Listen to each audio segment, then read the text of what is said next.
Yan, magsisinigang po tayo ng baboy. Yan po ang ating mga gulay na gagamitin. At yan po yung nakapagpasulak na ng baboy yan. Napalambot ko na ho yan. Palambot ko na ho kasama mga sibuyas, bawang at kamatis. At sinahaw at tinatitimplahan. Lagyan natin ng asin, bitchin, tsaka po konting patis para masarap-sarap ang ating sinigang na yan. Tapos po niyan, ilagyan po natin ang ating paasin. Yan, sinigang mix. Ilagay na po natin yung ating gulay, sitaw at labanos.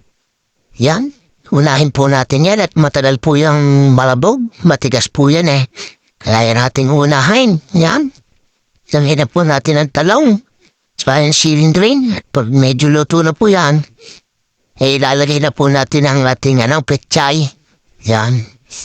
Yan na nga, nilagay na ang petchay. At yan po pag naluto, luto na po yung ating sinigang. Yan na nga, luto na. At ito na po ang ating sinigang na baboy. Kain na po.